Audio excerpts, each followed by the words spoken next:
ये सियासत है, 100% खालिस सियासत, जिसमें शिकार कोई भी हो सकता है।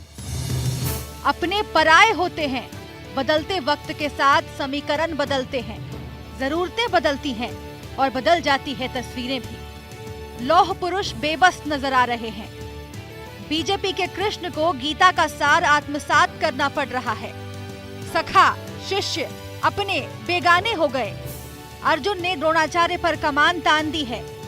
पितामह परेशान है और गांधीनगर से विस्थापित होना पड़ रहा है।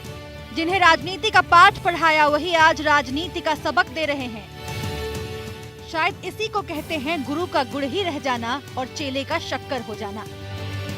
मोदी को अभयदान दिलाने वाले आडवाणी मोदी से मतभेद का, पार्टी में गिरती साख का और खत्म न होने वाली महत्वाकांक्षा का खामियाजा भुगत रहे हैं। जिस पार्टी को खून पसीने से सींचा, उसी बीजेपी के पितामह आडवाणी आज हाशिए पर हैं। भोपाल के रास्ते दिल्ली आना मजबूरी भी है और जरूरत थी। मजबूरी इसलिए क्योंकि गांधीनगर में अब मोदी और मोदी समर्थकों का साथ मिलना जरा मुश्किल है, और जरूरत इसलिए ताकि सियासत में संभावनाएं बनी रहें। मोदी का उदयकाल आडवाणी के अस्ताचल का संकेत था। आडवाणी भाप चुके थे पर कुछ कर पाने की हैसियत में नहीं थे। मोदी बढ़ते गए, आडवाणी सिमटते गए। मतभेद की गहराई की थाह लीजिए। आडवाणी भोपाल के लिए अड़े हैं और मोदी ने एक बार फिर से सार्वजनिक तौर पर आडवाणी को गांधीनगर के लिए आमंत्रण नहीं भेजा। आडवाणी का भोपाल प्रस्थान कई मायनों में अहम है। ये सच सियासत का है, जहां सामर्थ्य को सलाम किया जाता है। रिश्ते नाम के होते हैं जो हितों के धागों में बुन जाते हैं। शायद आडवाणी समझ गए हैं और आडवाणी को समझना ही होगा।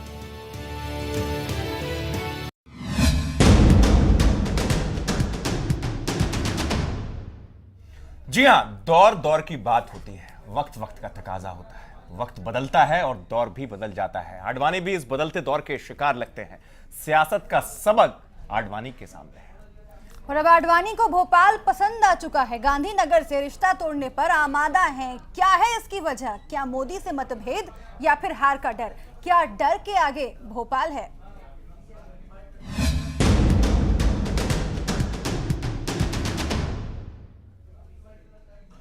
जी हाँ, तो ये बड़ा सवाल कि आखिरकार क्यों आडवाणी जो हैं, जिस राह पर अब खड़े हैं, वो राह यही कह रही है कि आडवाणी तन्हा है। परिचय करा दूं, मेहमान हमारे साथ जुड़ेंगे। सुलेमान मोहम्मद खान कांग्रेस से जुड़ेंगे, सुखप्रीत कौर भोपाल से जुड़ेंगे बीजेपी। फिलहाल स्टूडियो में हमारे साथ हैं राकेश कपूर जी, वरिष्ठ पत्रकार हैं, राजनीति को काफी बेहतर तरीके से समझते हैं। राकेश जी, आपका बहुत स्वागत है। Thank you. जी हाँ, तो शुरुआती तौर पर एक सवाल यही उठता है राकेश जी, जो मैं आपसे करना चाहूंगा।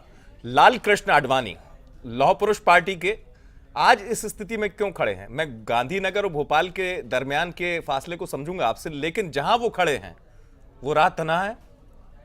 निश्चित रूप से ऐसा नहीं माना जा सकता है कि वो राह तन्हा है जी। लाल कृष्ण आडवाणी भाजपा का एक ऐसा कद्दावर नेता है जो इस पार्टी को 2 से और 181 तक लाने में जिसकी अहम भूमिका रही है। आपको अगर 1992 के बाद से लेकर के 1999 तक का इतिहास अगर आप दोहराएं तो पाएंगे कि लाल कृष्ण आडवाणी की भूमिका बहुत अहम रही है भाजपा को सत्तारूढ़ पार्टी बनाने में। लेकिन आज की जो परिस्थितियां हैं, जो मौसम भाजपा में बदला है और जो मिजाज राजनीति का बदला है आज, और नरेंद्र आडवाणी का जिस प्रकार से स्वागत किया गया है, उन्हें प्रधानमंत्री पद का उम्मीदवार बनाया गया है, इसको लेकर के कुछ मतभेद आडवाणी जी के भाजपा के नेताओं से थे। और आपको याद होगा कि वो गोवा में जो भाजपा की राष्ट्रीय कार्यकारिणी हुई थी उसमें भी नहीं गए थे जी। और मोदी को प्रधानमंत्री पद का उम्मीदवार घोषित किया जाने का भी उन्होंने कमोबेश तरीके से विरोध किया था। तो ये चीजें हैं, लेकिन मैं इसको इस संदर्भ में देख रहा हूं कि राजनाथ सिंह गाजियाबाद से लखनऊ जी, नरेंद्र मोदी गांधीनगर मानी अहमदाबाद ईस्ट से लड़ते हैं या बड़ौदा से लड़ते हैं, लेकिन वाराणसी भी गए हैं। अब डॉक्टर मुरली मनोहर जोशी कानपुर चले गए हैं। तो ये जितने बड़े बड़े नेता हैं भाजपा के, इन्होंने सबने अपने चुनाव क्षेत्र बदले हैं और एक ये संदेश देने की कोशिश की है कि भाजपा चारों तरफ से घेर करके दिल्ली की सल्तनत को बिल्कुल कब्जाना चाहती है। बिल्कुल। तो एक तो ये रणनीति है और दूसरे ये भी स्पष्ट है कि आडवाणी जी का विश्वास पूरी तरीके से गुजरात के नरेंद्र मोदी पर शायद नहीं है। बिल्कुल, उन्हें नरेंद्र खतरा मोदी है। पर विश्वास नहीं है आडवाणी ये जी बात का, ये आपकी- बात कह रहे हैं और जी। इस पर काफी सवाल बनते हैं बीजेपी के नेताओं से, जो हम करने की कोशिश करेंगे। हमारे साथ जुड़ेंगे जब आगे बीजेपी के नेता। लेकिन राकेश जी, फिलहाल मैं आपसे ही समझना चाहूंगी, जिस तरह से आपने बताया कि लगातार जो खेमेबाजी है वो चल रही है बीजेपी के भीतर, हालांकि बीच में कोशिश काफी की गई कि बीजेपी के भीतर सब कुछ ठीक है, लालकृष्ण आडवाणी है, नरेंद्र मोदी हैं, जो खेमेबाजी चल रही थी अब उसे दूर कर दिया गया है। राजनाथ सिंह की भूमिका इसमें देखी जा रही थी। इस घटना के बाद क्या फिर से हम एक बार कह सकते हैं कि वही बात, वही समस्या बीजेपी के सामने फिर से एक बार आकर खड़ी हो गई है? देखो शुभ्रा, इसे इस तरीके से समझो जी कि जो भाजपा की आज की राजनीतिक स्थिति है, चुनाव में खास तौर से, ये आडवाणी का जो मूव है, ये चुनाव की राजनीति फिलहाल का मूव नहीं है, ये चुनाव के बाद के परिणामों से उपजी हुई समीकरणों का मूव है। हाँ।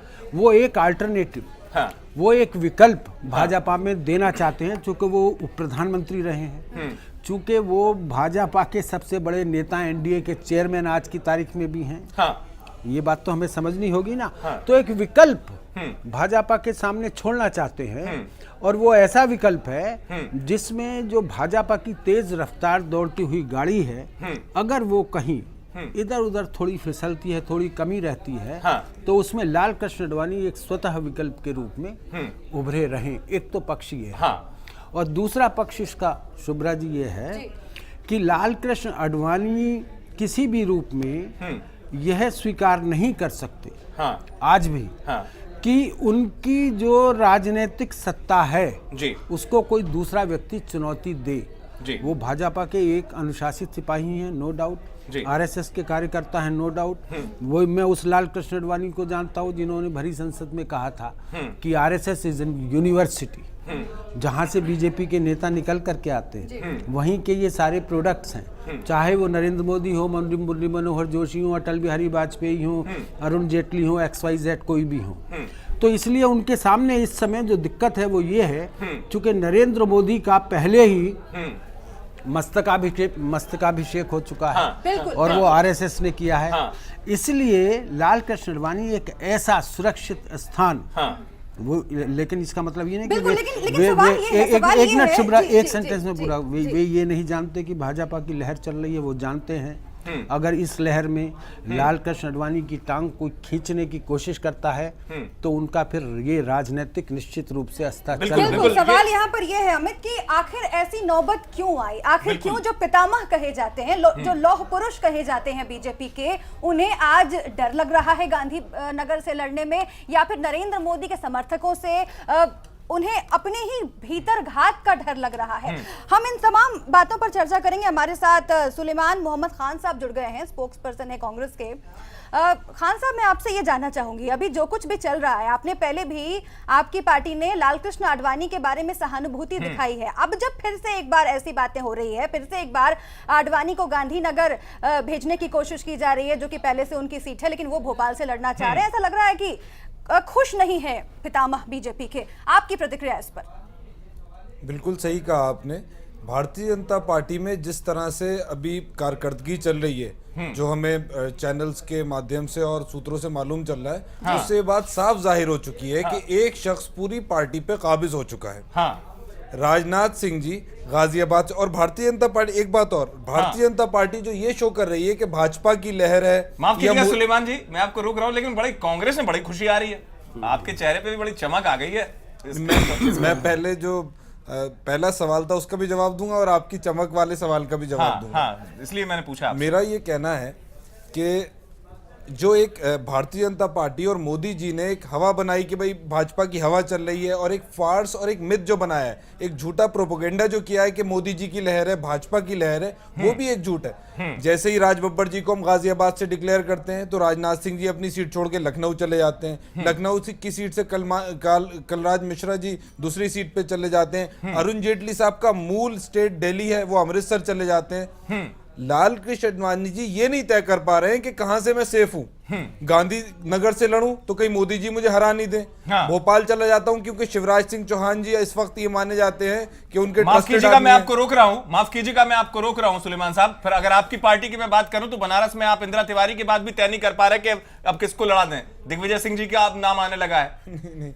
नहीं झूठ, ये बात सच है। ये नहीं, ये बताइए आप मुझे, क्या दिग्विजय सिंह का चुनाव लड़ने में नाम वहां पे है या नहीं? या दिग्विजय सिंह फिर मुखर होकर आ रहे हैं? इंदिरा तिवारी को आप टिकट देने में इतना विलंब कर देते हैं। अगर मोदी के सामने फाइट करवानी है आपको, आपका स्टैंड क्लियर होना चाहिए था। बिल्कुल, हम बहुत मजबूत कैंडिडेट। दिग्विजय सिंह आ गए, आप मेरी बात तो सुनिए। हाँ बोलिए सुलेमान। हम बहुत मजबूत कैंडिडेट बनारस से उतारेंगे। हाँ। और कौन कैंडिडेट होगा वहां पर XYZ कोई भी, वो पार्टी तय करेगी। जो हमारी नेक्स्ट लिस्ट आएगी जिसमें और कैंडिडेट्स होंगे उसमें क्लियर हो जाएगा। हाँ। हम वहां पर नरेंद्र मोदी जी के खिलाफ एक मजबूत कैंडिडेट उतारेंगे।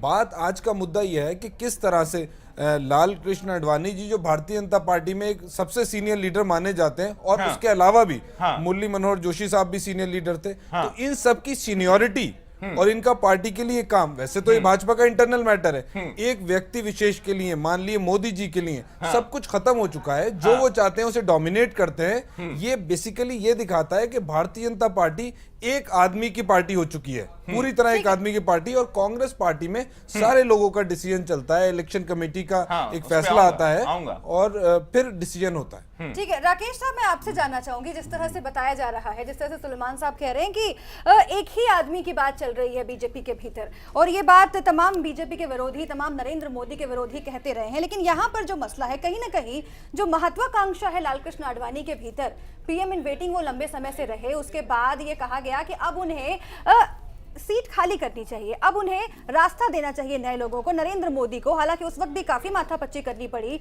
उस वक्त भी लालकृष्ण आडवाणी, आपने खुद कहा, मीटिंग में नहीं पहुंचे, कई बार सार्वजनिक तौर पर ये कहते पाए गए कि नरेंद्र मोदी की जो लहर की बात है वगैरह वगैरह। उसकी तो वजह है शुभ्रा, महत्वाकांक्षा जो है, कांग्रेस के जो प्रवक्ता साहब बैठे हुए हैं जी, वो एक शेर है गालिब का, दर्द से मेरे है तुझको बेकरारी हाय हाय, और क्या हुई जालिम तेरी गफलत शियारी हाय हाय। ये अपना इनको इस बारे में पूछने का कायदे से, ना मैं कांग्रेस